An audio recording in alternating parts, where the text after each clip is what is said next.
Thank you so much for the introduction, and especially for the invitation to speak in a distinguished hall to a distinguished audience in memory of a distinguished former director, Francesco Calvo Serralder.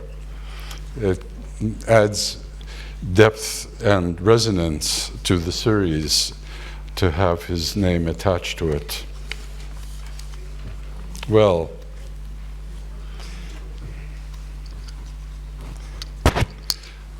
the artists on whom I have been honored to be invited to speak were the greatest interpreters in their age of the Gospels in art. This distinction has all the more meaning because their time and place, the European 17th century, was the last era when Christian subject matter was regarded as the highest function of which art was capable. In that sense, we can say that Peter Paul Rubens and Rembrandt Hermans van Rijn were the last of the great Christian artists. My talk covers a lot of ground, and I hope to be able to help you keep track of things with this little outline that I put up, and which will be going through subject by subject, and you'll also be able to see how close we are to the end. It's well to realize that in the 17th century, the Low Countries, where Rubens and Rembrandt came from and worked, dominated the European art world. More than 1 in 3 artists born between 1600 and 1670, whose names are in the encyclopedias of art, came from the northern or southern Netherlands.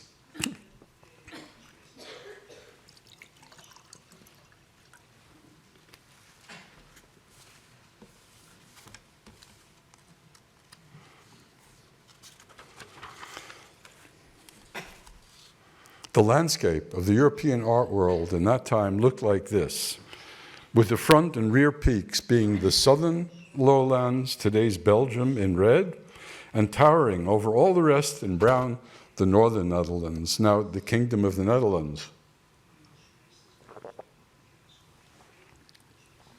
The country is also sometimes called Holland, but the Dutch government decided last week that it was going to avoid the use of the name Holland, which only applies strictly to 2 provinces, North and South Holland, and everyone has to call the country now the Netherlands. The branding people and the people in publicity are not all that happy with it, but I will stick to that now. So we call the Southerners Flemish and the Northerners Dutch. These artists did not work only at home. Dutch artists swarmed all over Northern, Central, and Eastern Europe. The Flemish worked widely in France and Spain, and everybody came to Italy. Everywhere they went, they took with them the fame of the great heroes of their schools of art, Rubens and Rembrandt. Before examining some of the images, let's have a look at the larger political and religious context in which the artist worked. Rubens in the Catholic southern Netherlands, or the Spanish Netherlands, Rembrandt in the Protestant north. This factor is, of course, of great importance for understanding the role of devotion in their pictures of the gospel. The parents of Rubens and Rembrandt were born in a country that consisted of 17 provinces. The Rubenses in Brabant, the Van Rijns in Holland. All were subjects of the King of Spain, at that time Philip II. As head of the House of Habsburg, he attempted to preserve not only political unity in his empire, but also religious allegiance to the Catholic faith. Both aspects of his rule became a cause of fateful irritation in the Low Countries. The aristocracy and the city fathers felt that he was encroaching on their historical rights, and Christians who were converting to one of the new Protestant churches or the other came into conflict with Philip on grounds of belief. In the 1560s, the situation deteriorated so badly that war broke out between the Spanish rulers and the Netherlandish rebels. The 7 northern provinces succeeded in forming a government of their own, the United Province of the Netherlands. The southern provinces and Luxembourg remained in the Spanish Empire. In the Netherlands, only Protestants were allowed to occupy political positions. In the southern provinces, only Catholics. There was a difference in the degree to which these issues were forced. In the north, Catholic churches were allowed to exist as long as they didn't look like churches from the street. In the south, Protestantism was suppressed much more vigorously. By the turn of the 17th century, a de facto division had come into being along lines that to this day mark the boundary between the Netherlands in the north and Belgium in the south. The only big differences lie in northern Brabant and Limburg. Can I use this to see? Here's Limburg is now part of the Netherlands, and Den Bosch and this part of Brabant has been lost to the Spanish Netherlands. For a long time, rulers and populaces on both sides of the border continued to think of the 17 provinces as one country. In map making, a delightful convention took hold that projected the territories of the Low Countries onto the outlines and features of a proud tiger, the Leo Belgicus. Some of these maps showed the country to be ruled by Catholic princes and churchmen on the left, and the others, the same map is shown to be ruled by the cities of the Netherlands and the farmers and townspeople.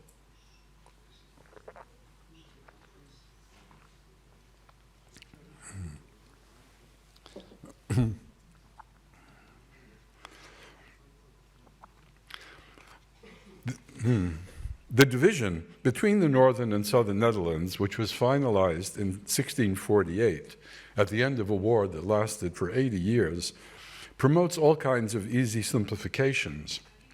For example, the map I just showed you on the left, with a 2-color code of the 17 provinces, could also be colored in this way, with 10 colors, highlighting subtle and not so subtle differences between polities.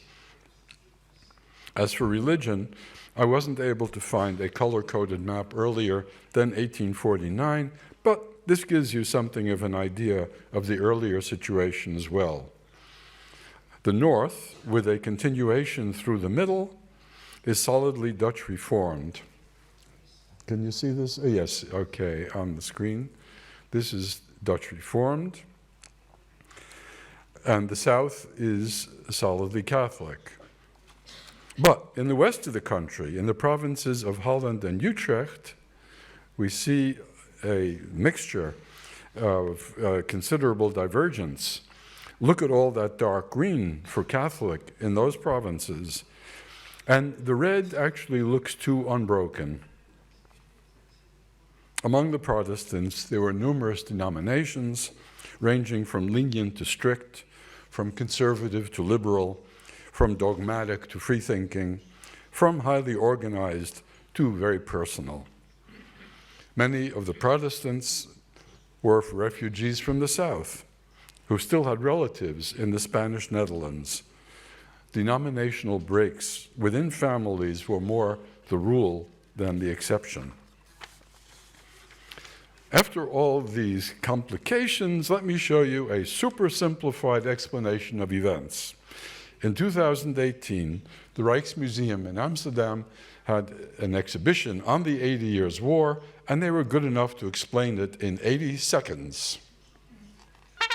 The 80 Years' War in 80 seconds.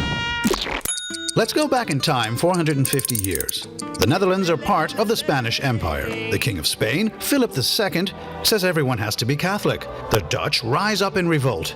It starts with the Beeldenstorm. Soon afterwards, the first fighting breaks out. From that moment, chaos reigns in the Netherlands. The rebels are led by William of Orange. The Dutch start fighting each other. Catholics and Protestants drive each other out of their homes. It's civil war, and it's brutal. Een protestlied doemt op het Wilhelmus. En dat is nu nog steeds een tophit. The Dutch kick Philip out of the country. The northern provinces form an independent republic. The Netherlands is born. The north splits from the south. The north gets incredibly rich. The Dutch Golden Age has begun.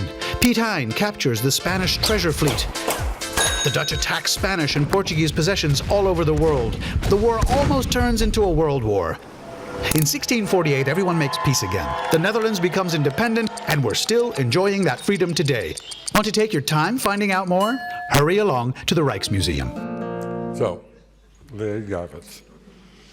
Now, several important aspects of the art of Rubens and Rembrandt came forth out of the religions of their countries. Most obvious is that Rubens painted a great number of martyrdoms and altarpieces for Catholic churches of a kind that Rembrandt did not. Although it is fun to tell you that near the end of his life, Rembrandt did get a commission from the Sauli family in Genoa to paint an altarpiece of the Assumption of the Virgin for Santa Maria in Assunta in Carignano, a church of which they were donors. The oil sketches that Rembrandt sent have been lost. Next time you're in Genoa, keep your eyes open. They might still be around somewhere. But I have projected his early Ascension of Christ onto a photo of the place in the church where the finished work would have come into to hang. So Rembrandt could also have become the painter of an altarpiece in a Catholic church. Some of the gospel subjects Rembrandt painted, drew, or etched were never pictured by Rubens, but there was nothing in them that prevented him from having done so. Today I will concentrate on three gospel themes that were depicted by both artists, which provide the most illuminating comparisons. They are the descent from the cross, the elevation of the cross, which comes later for a reason, and the adoration of the Magi. We will be looking for correlations between faith and form, for the relation between devotion and emotion. To what extent was Rubens's Catholicism determinant for his imagery and Rembrandt's Protestantism for his? How did each of them deal with the emotions of their figures, with their own emotions and those of their viewers? Our starting point is in Rembrandt's studio, with the work and writings of his pupil Samuel van Hoogstraten. He provides us with a rare pair of quotations that put into words values and attitudes that have essential functions for our artists, as we will see when we move back in time. Towards the middle of the 17th century, in Rembrandt's studio in Amsterdam, an interchange took place between Rembrandt and his gifted pupil, Samuel van Hoogstraten. Samuel had been working on drawings of the crucifixion of Christ, with his mother Mary sitting or lying on the ground at the foot of the cross. As Samuel's instructor, Rembrandt took a pen to hand and showed him how to improve the effect of the Madonna at the foot of the cross, or in this case, also to show her posture in a more poignant way. The figure of Mary, although seen from the back, was underdeveloped. The contours of her head and arm needed to be fortified. On the brush drawing, Rembrandt recommended a repositioning of the figure. We can imagine from inscriptions on other drawings corrected by Rembrandt what kind of discussion would have taken place. Here is a pupil's drawing with a manuscript comment by Rembrandt reminding the pupil that the heroine of the story is a high-born lady and that when she left her parents' home, all the neighbors would have come out to watch. When it came to the crucifixion, Rembrandt would have told his pupil to imagine what the persons at the scene were feeling. That would have applied more than anyone else to Mary. How would a woman feel seeing her only son at a young age being executed in such a painful way? How would she give expression to her feelings in her body language? Rembrandt and Van Hoogstraten wrestled with the problem. In neither of these drawings is a definitive solution presented. This incident, around 1650, stayed in the mind of the pupil. Samuel van Hoogstraten was a writer as well as an artist. He wrote one of the most important books on the art of painting of the Dutch 17th century. It came out in 1678, the year of his death. As he was writing, an upsetting communication reached him. His brother Franz told him about a completely contrary opinion concerning the Virgin at the crucifixion, an authoritative opinion that condemned Rembrandt's take on the matter as disrespectful, nearly blasphemous. In 1676, Franz, who was a publisher, translator, and writer, had translated a text on devotion to the Virgin with a vehement page on the sins of artists against the Mother of God. The writer was the senior Catholic ecclesiastic in the country, Johannes Baptista van Neerkassel. That Frans van Hoogstraten translated his book was not just a professional job. Although he and Samuel had been brought up as Mennonites, Frans had a sympathy for Catholicism that grew stronger with the years. The book he translated from Latin was titled A Tractate on the Honor and Service of the Saints, and most of all, the Holiest Virgin Mary, translated into Dutch for the instruction of Catholics and un-Catholics. That's the word he uses, by FVH, which was Frans van Hoogstraten. Although Neerkassel was considered a moderate who stood open to interconfessional exchange, when it came to images of the Virgin Mary, he lost his cool. I'll read this to you. Standing beside the cross, Mary demonstrated the exceptional constancy of her exalted temperament. Be astonished by the elevated soul of Mary. Despite her immense pain, you see in her no powerlessness, no inappropriate bodily gestures, no tearful misery. You see her sad but not gloomy. She grieved out of motherly affection, but with becoming distinction. Her maternal belly ached without in the least affecting her clear mental state. Her virginal feelings were touched by the wounds of her son, but her spirit remained unmoved, the spirit with which she loved and worshipped divine justice and compassion. For she knew that the travails of Christ were destined to be an instrument for the salvation of mankind. St. Ambrose knew this when he said, concerning the death of Emperor Valentinian, that Holy Mary stood beside her son's cross, and the Virgin saw the pain of her only born. I read, wrote Van Neerkassel, that she stood, not that she shrieked, and elsewhere, Mary behaved with no less aplomb than befits the Mother of God. The apostles fled, but she stood by the cross, because she was awaiting not the death of her son, but the redemption of the world. And so Van Neerkassel insists on the deeper theological meaning of the event, rather than the feelings, the human feelings of those involved. And then he goes on to talk about painters. Many of them do injustice to Mary, as do some books and sermons. For these reasons, it is apparent how unworthily those painters or printmakers treat Mary when they depict her as losing control of herself.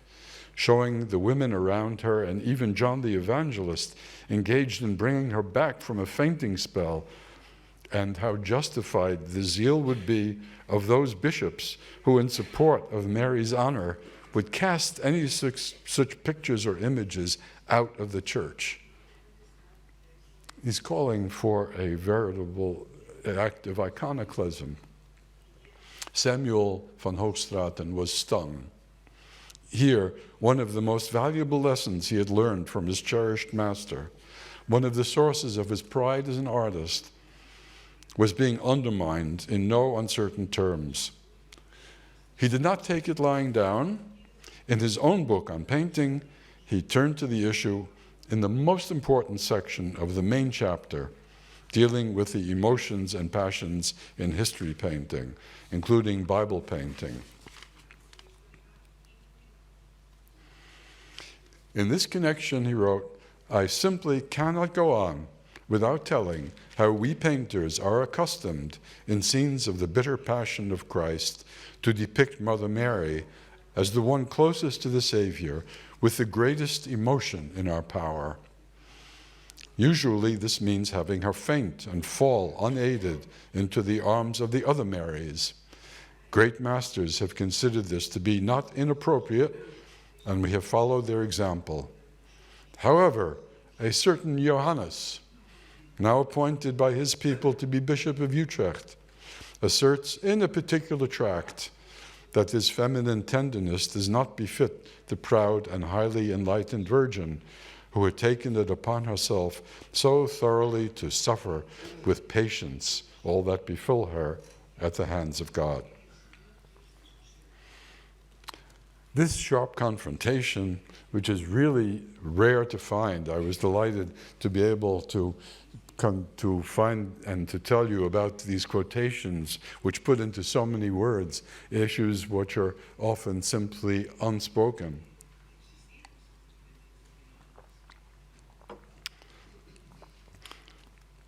They pose against each other the two factors that are the subjects of this talk, devotion and emotion, and they have a denominational divide. For Johannes van Neergastel, devotion is all.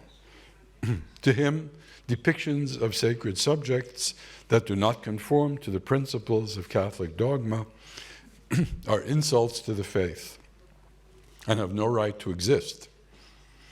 Samuel van Hoogstraten proceeds from the artistic primacy of lifelike emotion, with adherence mainly to the biblical narrative, the character of depicted figures and their interaction. If this approach is associated with Protestantism, it would be in keeping with the prescript to honor the Virgin, but not to worship her, whereas Van Neergastel, of course, called his book The Honor and Service of the Virgin. When Hoogstraten wrote about great masters considering it appropriate to maximize the emotion of the Madonna at the crucifixion, he was undoubtedly referring to Rembrandt, thinking about his lessons in those student drawings. But he might have been exaggerating or shouting down his own doubts, because when we look at Rembrandt's own images, we find that he was anything but sure about how Mary behaved on Golgotha. In the early 1630s, Rembrandt created several compositions showing, in the words of Hoogstraten, Mother Mary at the bitter passion of Christ. 3 of them depict the descent from the cross, a traditional iconography that follows the letter of Scripture fairly closely. The 4 evangelists all tell the story the same way. On that faithful Friday, Christ was put on the cross at 9 o'clock in the morning. At noon, the sky went dark until 3 o'clock, when the earth trembled, the curtain of the temple was torn in two, and Christ gave up the ghost. Sometime later in the day, a member of the Jerusalem town council, who was a follower of Christ, Joseph of Arimathea, went to Pontius Pilate, who had ordered the crucifixion to take place, to ask for the dead body of Christ. When his request was granted, he bought a clean linen cloth, took down the body, covered it, and moved it to a rock-hewn tomb. The only discrepancy between the text and Rembrandt's images lies in the remark by Matthew, Mark, and Luke that the women who followed these events stood at some distance. But an artist could call on the authority of John, who wrote, "Near the cross of Jesus stood his mother's sister, Mary, the wife of Cleophas, and Mary Magdalene." As you may have noticed, while I was reciting these events, there was one big difference between the three compositions, and that concerns the depiction of Mary. Looking more closely, we see that Rembrandt was undecided about how to show her. In the painting for Stadtholder Friedrich Hendrik, on the left, she lies flat on her back, apparently in a faint, being attended to by Mary Magdalene and Mary Cleophas.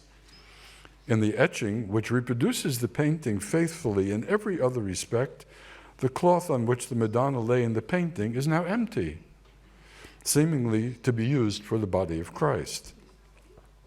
If Mary is in the picture at all, it can only be in the figure between those two here, seen only in the hood of a garment.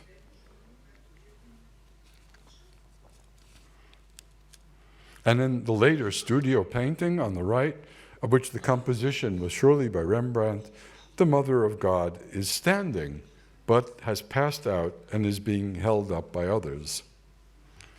Detail for detail shows the radically different ways Rembrandt pictured the Madonna while the body of Christ was being lowered from the cross. Here in a dead faint on her back, here hidden between the other figures at the crucifixion, and here standing and having fallen faint. How will he have explained to himself how he felt about the Madonna's reaction to the crucifixion?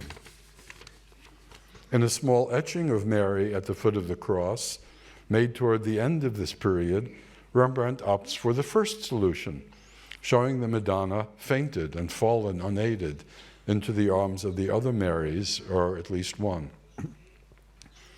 Others of those present also gave vent to their despair. However, it would be a mistake to think that this was Rembrandt's final decision on the matter. In two etchings of the 1650s, he once more displays indecisiveness. In the Descent from the Cross by Torchlight, on the left, Mary seems to be lacking altogether. In the majestic Three Crosses, she is seated on the ground with the other Marys, not in a faint, but with her hands clasped in prayer. This image comes closest to the ideal projected by Neerkassel. Returning to Rembrandt's first work with Mary on Golgotha, I'm missing a section here. The Descent from the Cross. Let's broaden the scope of our inquiry to the function and destination of the work. It was painted for the highest official in the northern Netherlands, Prince Friedrich Hendrik, the Stadtholder, the commander-in-chief of the armed forces. I hardly dare tell this in Madrid, but the painting was paid for in part by Spanish gold. In 1628, the Dutch captain Piet Hein, we saw him in the film, captured the Spanish fleet, bringing an entire year's supply of silver from the New World back home. The prince got a considerable part of the take. To add insult to injury, Rembrandt stole the composition of his painting from an artist who was a diplomat in Spanish service. Peter Paul Rubens was secretary of King Philip's Privy Council of the Netherlands. There he is. When Rembrandt undertook that composition, He, his patron, and his patron's advisor were very well aware that the best-known painting by Rubens, I'm sorry, here it is. The best-known painting by Rubens, the central panel of the altarpiece of the Arquebusiers Guild in the Cathedral of Our Lady in Antwerp, was a descent from the cross. An artist in that position had to make one of two choices, either to try and bypass Rubens and come up with a creation entirely different from his, or else to adapt Rubens's composition and acknowledge the debt openly.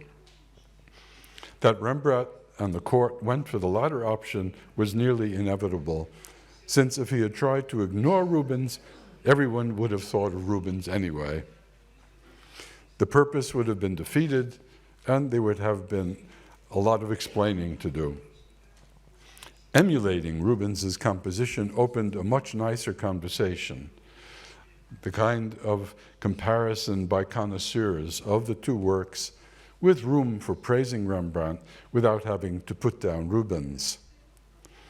A print collector might have been pleased with himself to recognize that the man leaning over the top bar of the cross was closer to a woodcut by Albert Altdorfer than to the Rubens.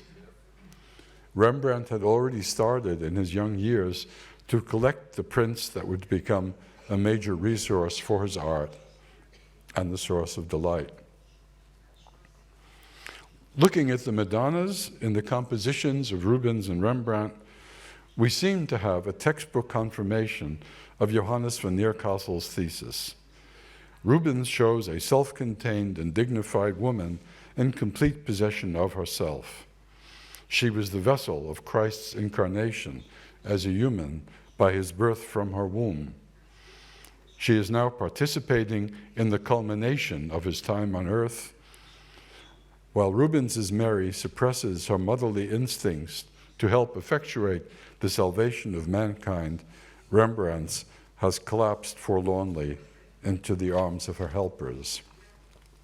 I must say, walking through the galleries of the Prado this afternoon, that Van Neercastle was actually being too strict in the sense of counter-Reformation values, because earlier Catholic paintings of the Virgin at the crucifixion, like the great Rogier van der Weyden altarpiece, does show the Virgin collapsed, and this was in a time when all of Christendom was Catholic.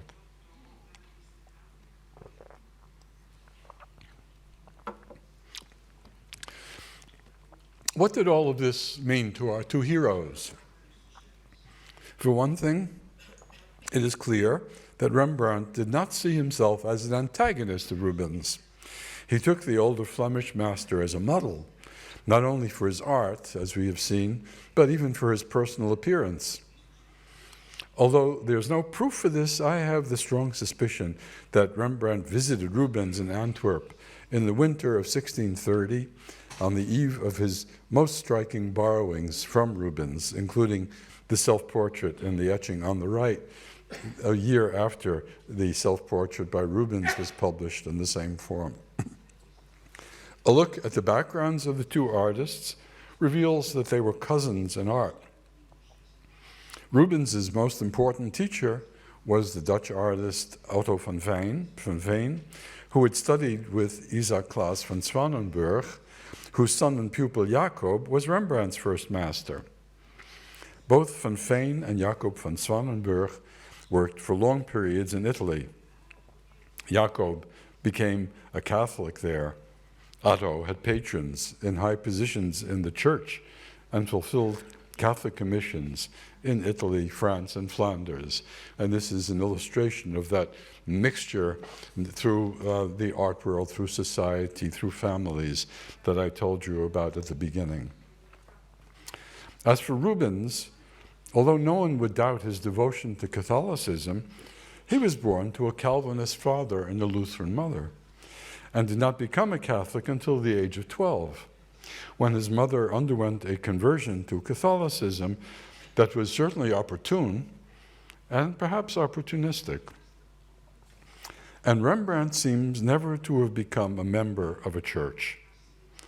If we look for indications of personal confession in his autonomous work rather than commissions, we find them more on the Catholic than the Protestant side.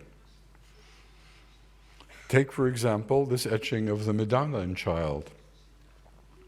In the paintings we've looked at, Rembrandt painted Mary on Golgotha undergoing decidedly human emotions. This is in keeping with the Calvinist rule of honoring Mary without worshiping her. His etching of the Madonna, inspired by a print by the Italian Catholic artist Federico Barocci that Rembrandt owned, flaunts this rule. It is a clear deification of the Madonna, of a kind that no committedly Calvinist artist would ever have made. The same applies to this Virgin and Child after Mantegna. Although Rembrandt placed the Virgin in a bourgeois interior, he provides her with an even larger halo than Mantegna. One could say in this case that the image-making power of Catholic iconography was so overwhelming that Rembrandt was responding more to the art than to its meaning.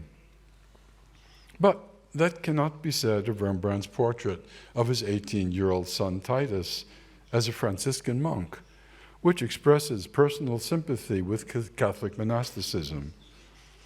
All the more when we take into consideration that there was a clandestine Franciscan monastery at the end of the street where Rembrandt lived from 1639 to 1660.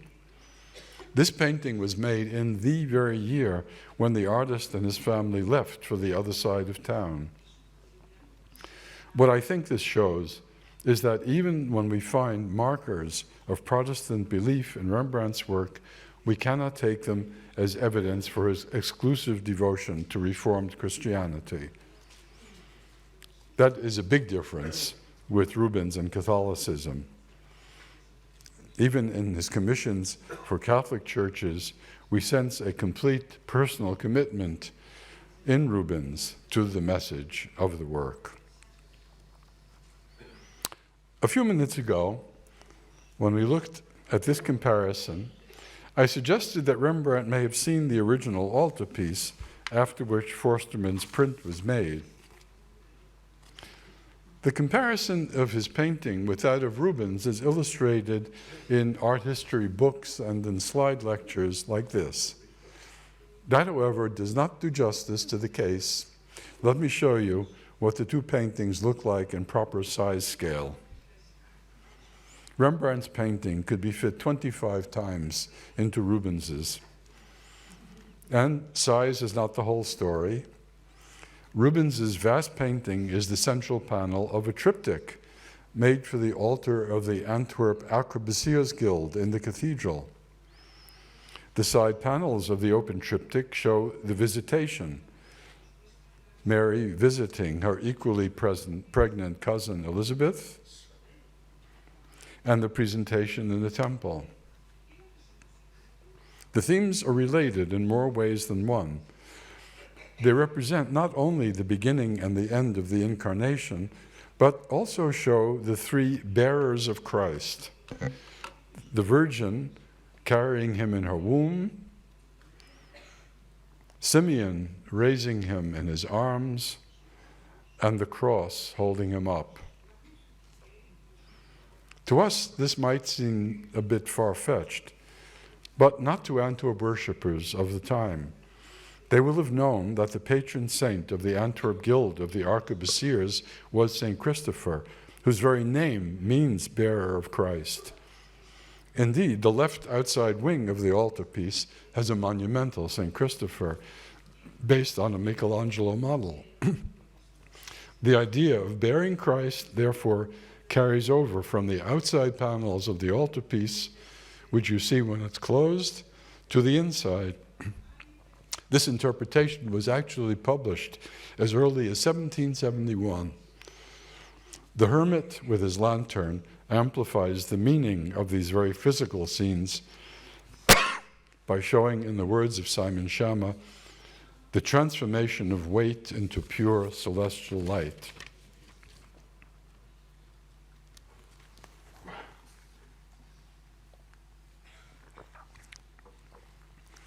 Here is a photo I took in Antwerp Cathedral during an historical exhibition in 2013, in which some 50 altarpieces, most of them now in museums, were hung on the locations in the church where formerly they or altarpieces like them were displayed.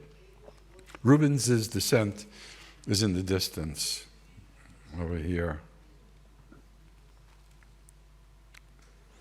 As you can see from this photo, and can now know from what I have told you about its iconography, we are not dealing only with pictures and not only with display. These are objects that have a sacred liturgical function related not only to the church and to worship, but also to a local civic body and its place in the consecrated space of the Virgin's house. Having told you how Rembrandt's Descent was financed by the piracy money, spiking the personal fortune of the richest man in the Netherlands, let me ask your attention for the interesting story of how Rubens's was paid for. It starts 50 years earlier, on the 21st of August in the year 1566. On that day, a mob of Protestant iconoclasts stormed Antwerp Cathedral and tore down its statues and pictures of saints and of Christ and Mary. In their view, these images were being worshipped by the Catholic faithful. They were objects of idolatry. Not until 1585 did the Spanish Catholic authorities regain control of the city. One of the projects they initiated to restore the old order was to encourage church wardens, clergymen, monastic orders, chapters, guilds, and other corporations to replace the lost church furnishings with new ones. Many succeeded, but not the arquebusiers. Theirs was not a trade guild with prosperous members. It was made up of male citizens who served in the civic guard, many of whom were of the genteel poor. Under continuing pressure from the cathedral chapter, they came up with an inventive method for raising the 8,000 guilders needed for an altarpiece, for the expensive frame as well as the canvases. They requested and received permission from the city government to capitalize on the evasion of civic duties. All citizens were required by law or custom to fulfill a certain number of responsibilities. The arquebusiers succeeded in gaining permission to offer, quote, perpetual exemption from watch duty, as also from all duties within the same guild, and also from the duties of church warden, borough warden, and dean of their craft, and further from all service under the banners of the city militia. Each of these individuals would be required to pay a major sum of what was in effect ransom money, 400 guilders, and an annual payment of 3 or 4 guilders more. This provided more than half of the costs. The rest was raised in various other forms of funding, members' fees, municipal subsidies, donations, so that by the time Rubens received the commission, all of Antwerp felt like it owned the altarpiece. He too contributed by accepting delayed payment, not receiving the final installment until February 11, 1621. The altarpiece remained in the church for which it was made from 1614 until today, except for a decade when it was in Paris, having been taken off by Napoleon. The Descent is talked about in all the travel memoirs, guidebooks, and books on Rubens from the time of its creation. The contrast with the origins and fortunes of Rembrandt's Descent from the Cross can hardly be greater. That painting was one of 7 commissioned from him by the Stadtholder Friedrich Hendrik von Nassau, Prince of Orange. They were made for the private delectation of the prince and his guests in private palace quarters. The earliest reference to them in the account book states from 1668, when they belonged to the widow of Friedrich Hendrik. The following mention is from 1716 in the inventory of Johann Wilhelm, Elector Palatinate in Düsseldorf. From there, they passed down to the Alte Pinakothek in Munich, where they still hang. No one knows where they were or who owned them between 1668 and 1716. Knowing what we now know, we can second the conclusion of the Rembrandt Research Project that, quote, Rembrandt's version has a strongly narrative character compared to the devotional emphasis in Rubens's altarpiece, evident also in the prominent placing of the crown of thorns on a dish. So this adds to the liturgical meaning of the painting as opposed to the storytelling.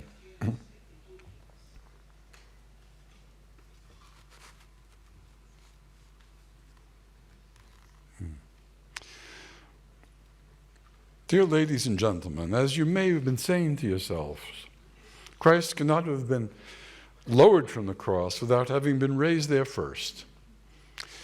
In contrast to the descent from the cross, which is spoken of in Scripture, the elevation is not.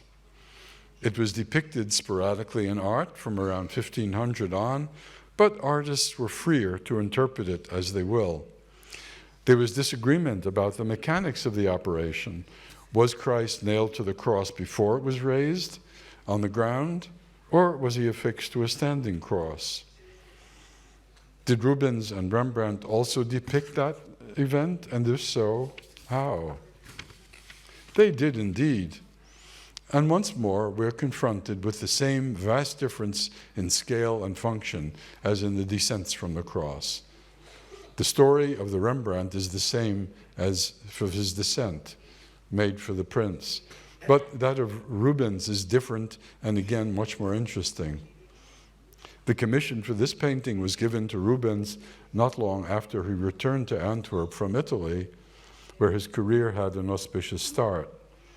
But the very first commission he received at that time deserves our attention.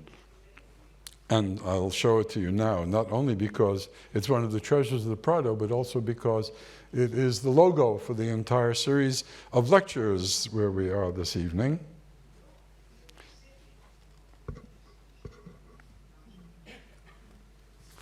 And now I pass the microphone to my absent colleague, Alejandro Vergara.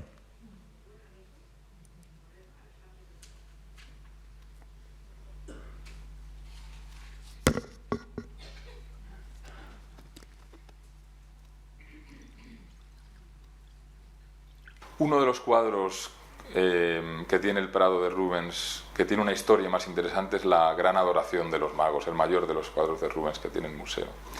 Es un cuadro pintado originalmente por Rubens en 1609, por encargo de la ciudad de Amberes, regalado por la ciudad a un emisario español unos pocos años después, enviado a España, confiscado más adelante por el rey Felipe IV e instalado en su colección, donde Rubens se lo encuentra durante un viaje a Madrid 20 años después de haberlo pintado. Y es por lo tanto un cuadro especialmente interesante para que podamos intentar entender qué es lo que el pintor decidió cambiar de una imagen que él mismo había pintado 20 años antes, en el momento en el que él se la encuentra 20 años después. Si se mira el cuadro con cuidado en las salas, se puede ver que en la parte superior y en la parte derecha hay grandes franjas añadidas. Esos son porciones de pintura que Rubens añade al cuadro para hacerlo más grande de lo que era originalmente. Si miramos en la parte superior derecha, montado sobre un caballo blanco, hay una figura que mira hacia atrás, hacia el centro de la escena. Es un autorretrato del propio Rubens, el único que pintó de sí mismo dentro de una escena que trata de otra cuestión. Rubens se retrata a sí mismo con una cadena de oro, que era un elemento que se recibía como regalo de príncipes y por lo tanto era una señal de distinción especial. Se retrata a sí mismo también con una espada al cinto, también un elemento de uso restringido en la época y para el cual los príncipes y los reyes tenían que dar un permiso especial, y por lo tanto Rubens una vez más se está retratando, llamando la atención sobre el estatus especial del que él disfruta. Thank you, Alejandro. When the painting was still in Antwerp and in its original form, Rubens had an engraving made after it by the Dutch printmaker Lucas Forsteman. Rembrandt knew this model very well and made use of it in various ways. In his most tender appropriation of a Rubens motif, Rembrandt made this drawing. As summary as Rembrandt's brush drawing is, it nonetheless provides us with a very instructive comparison for our inquiry. The print is inscribed with a privilege extended by the Spanish crown, suggesting that it was already known that the painting after which it was made was destined for the Spanish royal collection. This adds an essential dimension to the meaning of the image. Rubens' Christ child, God himself, let us not forget, is laying his hand on the head of the oldest magus, who in Christian exegesis is called a king. A passage from Psalm 72:11 underpins that interpretation. May all kings fall down before him. Seen in this light, the act depicted resembles the ordination of a king, expressive of the divine right bestowed on him by God. This doctrine surely appealed to Philip IV, who is now the King of Spain. Rubens also gives the scene a heavy-going theological connotation. The infant Christ stands on a wooden barn platform covered with straw. This is an obvious allusion to a motif made famous by Rubens in the same decade, called Christ à la paille, Christ on a bed of straw. In his painting of the subject, here in a print after it, Rubens even used the same model for Nicodemus or Joseph of Arimathea as in the Adoration of the Magi, this figure. The baby Jesus of the Adoration is therefore already on the offer block, a sacrifice made by God for the redemption of man. Rembrandt takes on none of these meanings. What he sees in the constellation is a pious, modest old man paying his respects to a child to whom he's been sent. Studying the Rubens, Rembrandt noted that the posture of the Christ child, standing on his own, with only the slightest support from his mother, is inconceivable for a newborn baby.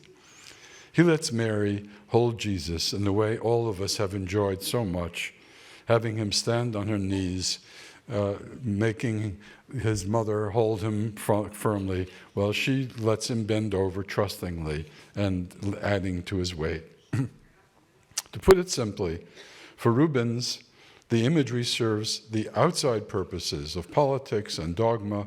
For Rembrandt, it stands more for itself.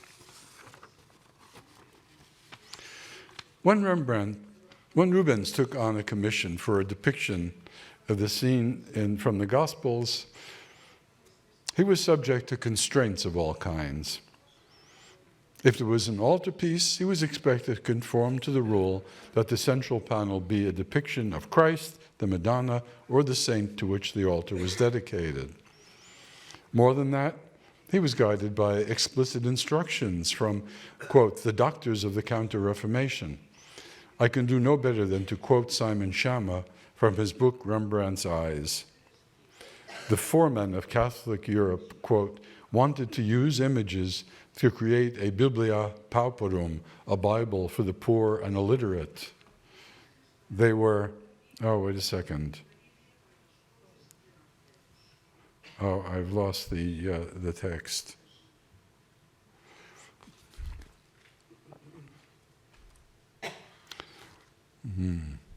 They were helpfully forthright about what was required. In the first place, the picture had to be perfectly clear. There couldn't be any doubts about its meaning, no kind of hidden, abstruse subject matter. But it also had to appeal to the emotions of the audience. And these were put into words in manuals of art that were well known to all artists and certainly to Rubens. Now, if you recall, the triptych of the descent from the cross had three different scenes: the visitation on the left, the descent in the middle, and the presentation in the temple on the right. This was a traditional way of mounting a triptych, but Rubens was not happy about it. He would rather create a single composition across the entire breadth of an altarpiece on the single plane, not separated by the joints of a triptych. That is the way he returned to the composition in the 1630s in an oil sketch for another of those engravings after a painting. The mise en scène comes far closer to the aim of engaging the viewer. It creates a space that looks accessible, that brings you yourself to Golgotha. If in the image of the Virgin and Child with baby Jesus, Rembrandt abided closer to physical facts than Rubens, in the elevation of the cross, the opposite is the case. Rubens asked himself and made the viewer aware of just how much effort is demanded to raise upright a cross with the body of a man. Bare-chested, sweating workers are struggling with the help of a Roman soldier and an Oriental dressed in red to pull, or depending on the location, push the cross up in our direction. A heavy rope is tied to the top of the cross, with one of the men tugging at it with all his strength. A heavy rope is tied, as Simon Schama has pointed out, the church of St. Walburga, for which the painting was made, lay on the Antwerp docks. Rubens's models were likely to have been seamen for whom the raising of a cross would have been like hoisting a mainsail. The painting was in fact so large that it could only be painted in place, with the impromptu atelier closed off from the rest of the church with a ship's sail. The congregants in the church who saw all this happening were drawn into the action both of making the painting and raising the cross. The sensation of involvement is accentuated by the shallow stage on which the scene is taking place. The base of the cross is at the very front edge of the picture plane. When the task is achieved, the cross will tower over us. In Rembrandt's elevation of the cross, 4 men are engaged in the effort, 2 of them barely visible. Yet here too, a close association is achieved between the faithful event and the viewer. It is a much quieter and more personal tie than in the overwhelming Rubens. In the full light of the center of the composition, one of the men performing the execution of Jesus is none other than Rembrandt himself, with his bulbous nose and curly red hair, the more recognizable for all those self-portraits that were in circulation. The insertion into scenes of the Passion of an image of the artist had become something of a vogue in Italian art in the 16th century. However, in those works, the artist almost always inserts himself in the sympathetic role of a follower of Christ at the lamentation, the deposition, or the entombment. The most famous example is Michelangelo's self-portrait as Nicodemus, or Joseph of Arimathea, in a Pietà he intended for his own grave. He abandoned the statue in a rage. His death mask was used by his friend Daniele da Volterra for a bronze head. Simon Schama, but there is no precedent for a self-portrait which drew attention to his own presence simultaneously as the maker of the work of art, as indicated by the beret. Where is it? No, I'm not getting there. And the instrument of providence, the fulcrum of the cross. Extraordinary as this was, it shouldn't be taken as the artist blasphemously imposing himself on the scripture. Instead of intruding himself into the sacred space, Rembrandt was attempting to do something like the opposite, namely immersing himself as completely within it as all those who wrote about history painting advised. End quote. It is there that, with all their differences, all the incompatibility of their notions about the function of art in relation to faith, Rubens and Rembrandt meet. They are both deeply committed Christian rhetoricians of the brush. Neither of them needed the prescripts of the church or the recommendations of handbooks to tell them that their art had to spark the emotions of the viewer in order to achieve its purpose. And they knew that their main instrument in order to make that happen, beside their artistic skill, were their own emotions. How is that? Rubens and Rembrandt were both also admirers of and competitors with the painters of ancient Greece and Rome. Both were known to they were using, especially Rubens, models, depending on classical models. And we haven't been talking about style, but even in images as close to each other as these two bodies of Christ, you can see how Rubens was aspiring to classical monumentality, and Rembrandt was allowing his Christ to fall down in the flesh and in all the weakness of his humanity. This is the recommendation made to artists in order to bring over onto viewers the greatest emotion possible. It was to feel it by themselves. So we would have a model, a story like the crucifixion, in which the emotions of the figures involved were built into the narrative.